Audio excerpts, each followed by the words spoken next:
요즘 연말에 받은 건강검진 결과지 받아보고 새해에는 건강 좀 챙겨야겠다 생각하시는 분들 계실 텐데요. 당연히 건강 신경 써야죠. 그런데 과하게 걱정하는 경우도 있어서요. 이런 경우에는 오히려 병을 만들 수도 있다고 합니다. 한국인의 건강 염려가 세계에서 가장 높다는 조사 결과도 나와서 눈길을 끌고 있는데요. 그래서 오늘은 건강 염려증에 대해서 얘기하는 시간 마련했습니다. 경희대 병원 정신건강의학과 백종우 교수와 함께하겠습니다. 안녕하십니까? 네, 안녕하십니까? 네. 저도 건강검진 그 결과 받아보고 이거 올해는 좀 더 신경 써야겠다. 네, 아니 네. 예전에는 뭐 없던 얘기들이 좀 적혀 있네 이런 생각 좀 들더라고요. 그렇죠. 예, 많은 분들이 그런 생각하시면서 건강 걱정하시는 분들도 계실 텐데 이게 좀 심하다 싶은 경우가 있나 봐요. 건강 염려증이라는 얘기가 있더라고요. 건강 염려증은 질환입니다. 그것도 이제 실제로는 질환이 없는데 예. 본인은 질환이 있다고 강력히 믿고 불안해하는 정신과 질환이고요. 그래서 미국 진단 체계에서는 이걸 이제 질병 불안 장애, 질병이 걸렸다고 불안해하는 장애인데 예. 이게 생각보다 많습니다. 사실 우리나라 건강보험 통계에서는 이것만 가지고 청구하는 비율이 낮아서 많이 안 나오는데 예. 뭐 어느 나라나 전체 인구의 한 5% 정도 얘기하니까 그래요. 꽤 많습니다. 오, 꽤 많은 사람들이 실제로 자기가 병이 없는데도 병이 있는 거 아닌가 하고 심각하게 염려하는 경우가 있다는 네, 말씀이신데 맞습니다. 이게 특별한 이유가 있습니까? 사실 그 건강에 대한 염려, 불안은 필요하기도 합니다. 그렇죠. 우리가 코로나 3년 동안 코로나 걸릴까 봐 불안해서 마스크도 쓰고 손도 씻고 이게 이제 순기능이죠, 불안에. 네. 그것 때문에 이제 건강검진을 받아서 질환을 조기에 발견하기도 하는데 그 불안이 과도해가지고 나는 질환이 있다 이렇게 믿게 되면은 그것 때문에 불필요하게 검사를 반복하고 가족들이랑 갈등만 커지고 본인도 고통받는 예. 이런 질환 수준의 상황이 벌어집니다. 예. 근데 이게 사실 내가 혹시 이런 병에 걸린 거 아닐까라고 생각하시는 분들은 많을 수 있거든요. 자기 증상을 갖고요. 말씀하신 것처럼 이게 질병 불안 장애라는 질병으로 또 네, 네. 분류될 정도의 수준, 진짜 건강 염려증이다 이렇게 할 만한 그런 기준이 있을 것 같아요. 뭐 저희도 어떤 건강 기침을 하거나 무슨 증상이 있으면 이거 안 좋은 거 아니야? 그래서 병원에 가서 검사를 받고 우리 주치의가 이제 정상이다 이렇게 설명을 해주면 대부분의 분들은 예. 걱정하다가 안심이 되시잖아요. 그렇죠. 다행이다, 괜찮다고 하는구나. 근데 건강 염려증이 있으신 분들은 더 불안해집니다. 이거 병이 분명히 있는데 또 못 찾았구나. 못 찾았구나 네. 이렇게 생각한다고요? 그래서 바로 딴 병원으로 가세요. 이걸 이제 닥터 쇼핑이라고 하는데 네. 그래서 여러 병원을 전전하면서 불필요한 검사를 반복하죠. 반복하면 이제 가족들은 왜 그러냐, 괜찮다는데 왜 또 하려고 그러냐. 여기서 이제 또 갈등이 생기고 아무도 나를 안 믿어주는구나.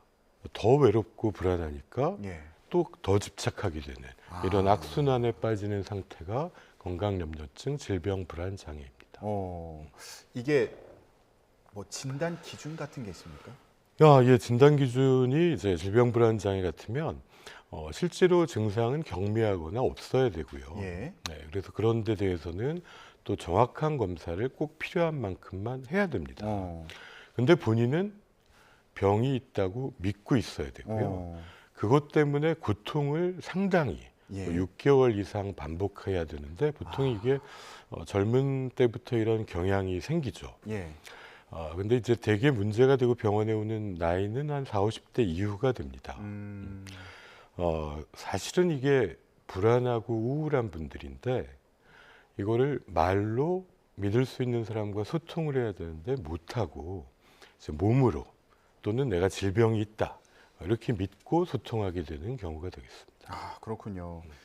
그러니까 질병이 있는 것으로 의심된다. 그러니까 나 어떤 증상이 있는데 네. 이게 어떤 질병인 것 같아라고 이제 스스로 생각을 하고 병원에 가서 진찰을 받았지만 그 질병이 아니다라고 했는데도 못 믿는 거죠. 못 여기저기 믿죠. 다녀요. 네. 그렇게 시간이 오래 걸려요. 음. 그러다 보면 왜 내 말을 또 안 믿어주지 이러면서 그렇죠. 더 감정이 상하기도 하고 그렇죠. 악순환이 반복되겠군요. 거기다가 이제 뭐 이거 그렇게까지 집착하고 불안해하면은 주변에서 정신과에 한번 가봐라 이렇게 얘기하면은 뭐야 뭐 나를 미쳤다고 보는 거야? 이렇게까지 오해를 하면서 예. 더 이제 주변의 도움을 거절하게 되고 예. 고립되게 되는 게 이 질환의 고통입니다. 그렇군요. 그러면 내가 이거 건강 염려증이 있는 건가? 이것부터도 조금 네. 애매하다 싶은 분들도 계실 것 같아요. 예.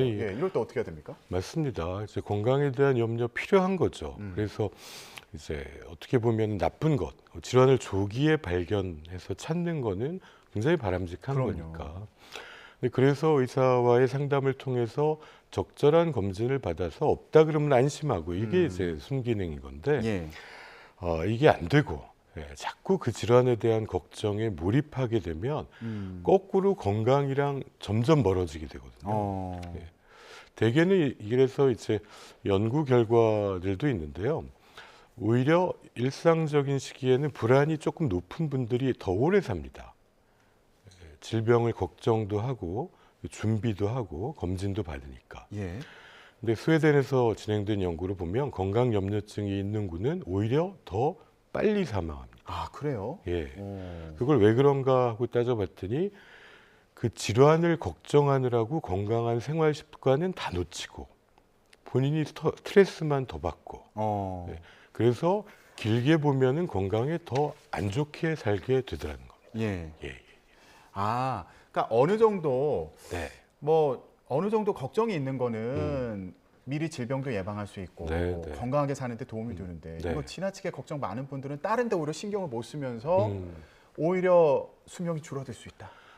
실제 건강 염려증으로 진료실에 오시는 분 중에는 예. 우리가 흔히 건강한 생활 습관이란 일주일에 뭐 3번 이상 땀나게 운동도 하고 햇볕도 보고 좋은 사람 만나고 이런 건 다 뒤로 가 있는 거죠.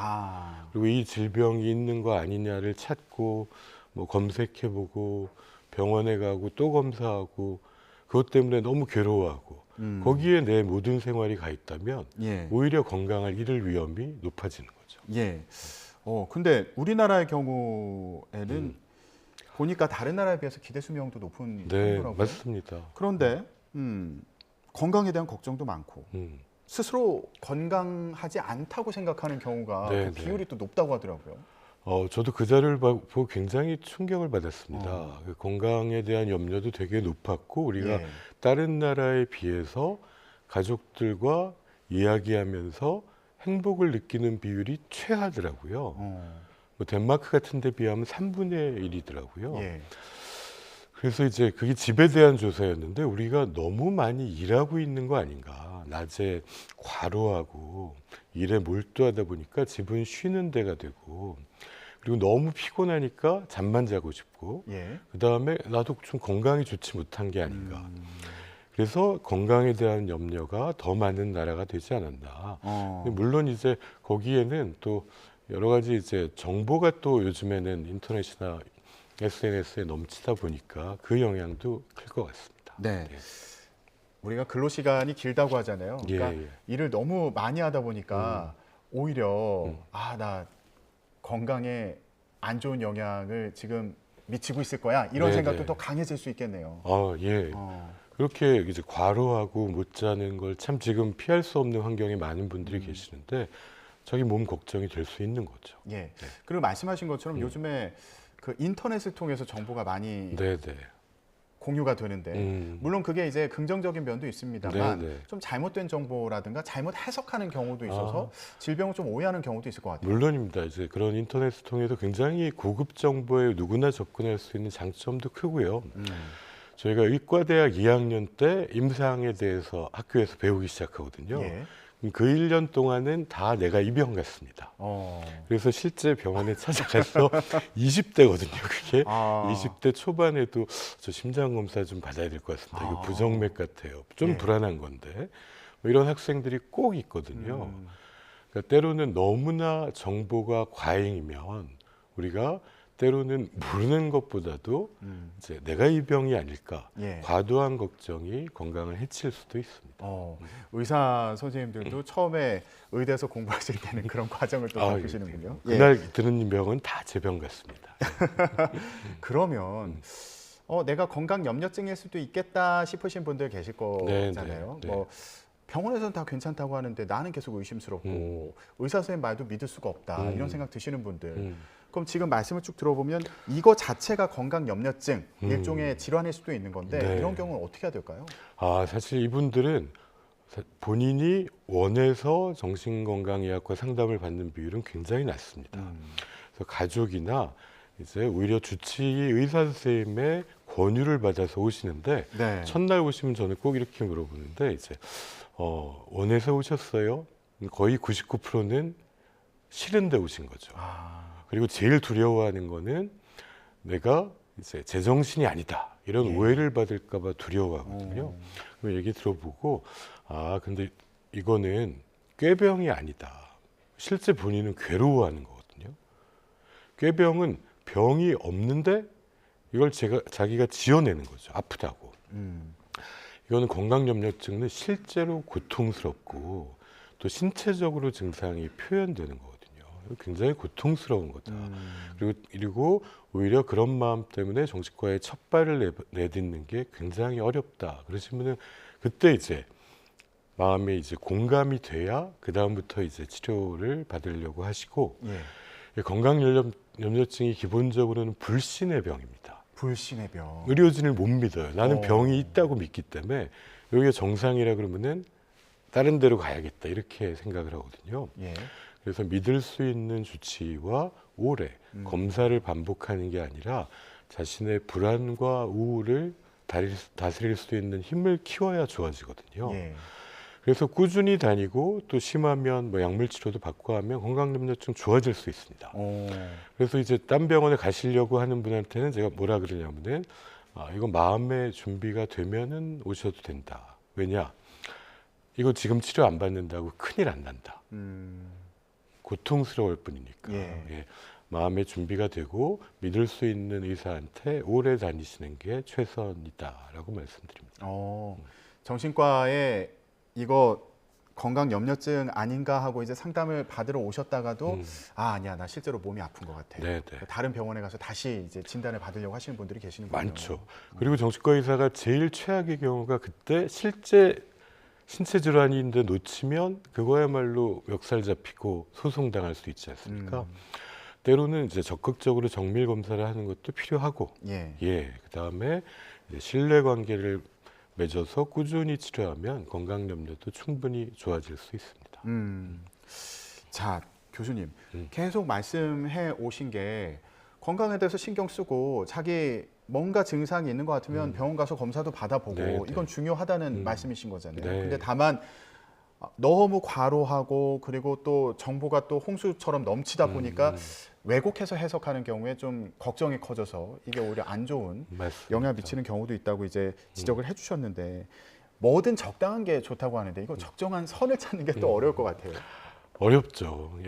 근데 이제 결국 나쁜 것, 그러니까 질환을 조기에 발견해서 빨리 대처하겠다. 이것도 순기능이 있고, 그다음에 이제 좋은 것, 좋은 습관을 늘려가는 거에 순기능이 있는데 내가 오늘 건강하다면 그 하루에 감사하고 나한테 도움이 되는 할 수 있는 것들, 오늘 하루에 운동을 하고 내가 좋아하는 사람을 만나고 나의 불안과 스트레스를 믿을 수 있는 사람과 털어놓고 이게 미래의 건강을 오늘에 유지할 수 있는 가장 좋은 방법이다. 이렇게 말씀드릴 수 있겠습니다. 교수님 마지막으로요. 건강 염려증이다 해서 병원에 가서 좀 상담을 받아보는 게 좋은 경우들이 있잖아요. 그 경우 기준을 다시 한번 좀 정리해 주시죠. 벌써 여러 병원을 다녔는데도 불구하고 의사가 정상이라는데 안심이 안 되고 더 불안해지고 더 검사를 받아보고 싶고 주변에서 이런 나의 마음을 알아주지 않고 오히려 갈등만 커지고 있다면 나 스스로 이걸 극복하고 이용하겠다는 결심을 하고 정신건강의학과나 문을 또는 상담의 문을 두드려 보시면 좋겠습니다. 네, 알겠습니다. 건강염려증은 불신의 병이다 이렇게 말씀해 주셨는데요. 의료진을 믿고 한번 상담을 받아보는 것도 좋겠다는 조언이셨습니다. 네, 지금까지 경희대병원 정신건강의학과의 백종욱 교수와 함께했습니다. 말씀 고맙습니다. 네, 고맙습니다.